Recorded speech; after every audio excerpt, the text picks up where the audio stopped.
দর্শক আসসালামু আলাইকুম। আমরা দেখব জামায়াতের আমির ডক্টর শহীদুল ইসলামের একটি ভিডিও। তো চলুন ভিডিওটি শুরু করি। অবসান অবশ্যই চাই, প্রতিশোধের রাজনীতির অবসান চাই, কিন্তু দল হিসাবে আমাদের উপরে যা করা হয়েছে, এই জুলুম শব্দ বলতেও আমার কষ্ট লাগে।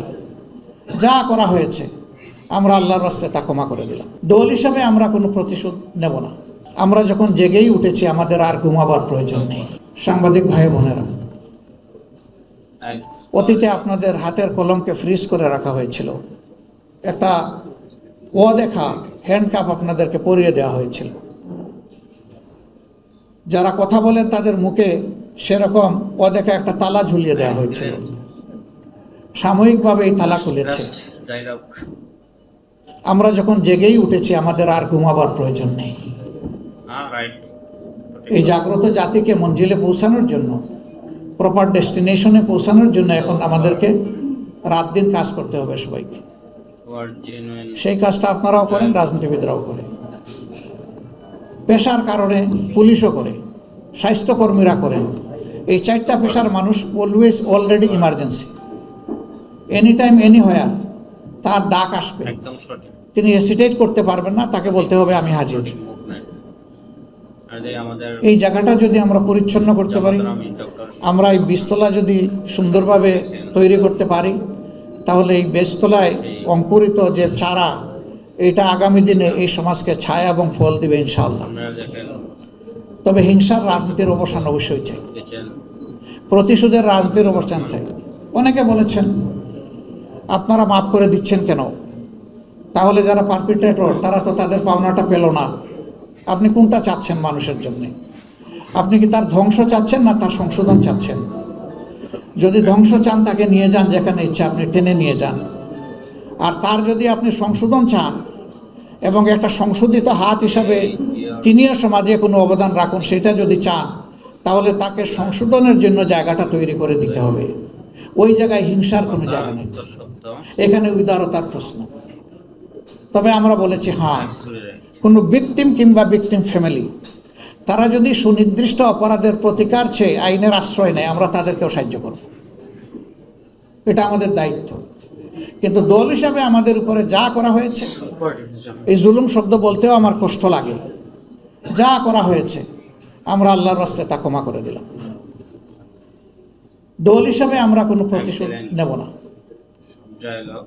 তবে এটা আশা করব যারা এই রাজনীতি করবেন তাদের জন্য আল্লাহ একটা রাজকীয় মন দেন, তারা যেন জটিল এবং সংকীর্ণ মনা না হন, তারা যেন এক ছোকা না হন, তারা যেন তুষামতকারীদের পাল্লায় পড়ে জনগণকে ভুলে না যান, তারা যেন জনগণের খাদেম হন, তারা যেন জনগণের মালিক না হন।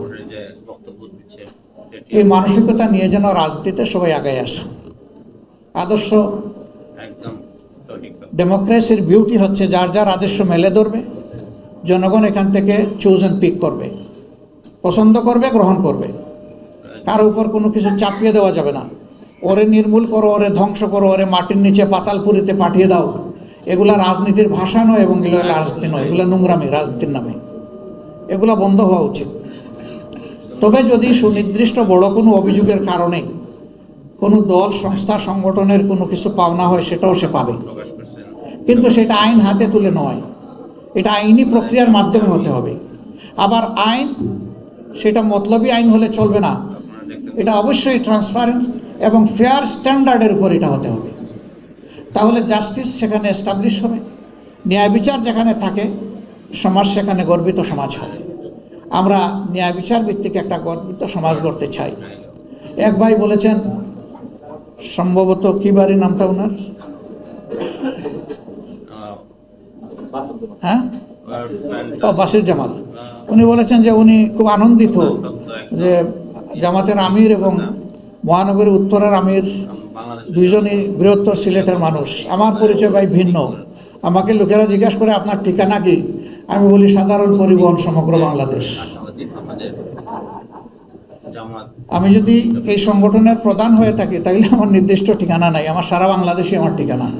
আমি যদি বাংলাদেশকে সেইভাবে না নিই তাহলে আমি ইনসাফ করতে পারবো না, আমার দলের উপরে পারবো না, আমি দেশবাসীর উপরে পারবো না। আমি এই ঠিকানায় থাকতে চাই, এটাই আমার জন্য কমফোর্টেবল। আপনারা দোয়া করবেন। তা আজকে অনেক কথা হয়তো বা বলবো না, আমি শুধু অন্তর থেকে ধন্যবাদ জানাবো যে আপনারা আমাদেরকে ভালোবেসে আমাদের দুটি কথা শোনার জন্য আপনারা এসেছেন এখানে। আমি আপনাদের কাছে কৃতজ্ঞ, আমার দল কৃতজ্ঞ। আর আমি এসেছি মূলত আপনাদের কথা শোনার জন্য। যা আমি শুনেছি এখান থেকে আমি যেন শিক্ষা নিতে পারি। আমার এই বোনটি বলেছেন যে একটু আপনাদেরকে মেলে ধরুন, আপনারা কি চান, এই জাতিকে কোন ডেস্টিনেশনে আপনারা পৌঁছাতে চান। ইনশাল্লাহ আপনারা পাচ্ছেন এবং আরও পাবেন। আমি শুধু এতটুকু বলবো যে শুধু আমাদেরকে নয়, যারা এই দেশে রাজনীতি করবেন তাদের সকলকে আপনারা খোলামনে দেখবেন। খোলামনে দেখলেই আপনারা সাদাকে সাদা হিসাবে পেয়ে যাবেন, কালোকে কালো হিসাবে পেয়ে যাবেন। অনেকে আমাদের নিয়ত নিয়ে প্রশ্ন তুলে, আমি হাসি। নিয়ত তো অন্তরের ব্যাপারও দেখে কেমনি, সে তো আমার পারফরমেন্স দেখবে, আমার পারফরমেন্স দেখে আমাকে সে বিচার করবে। আমরা বাংলায় একটা প্রবাদ জানি, বৃক্ষ তোমার পরিচয় কি, বৃক্ষ জবাব দিচ্ছে ফলে আমার পরিচয়।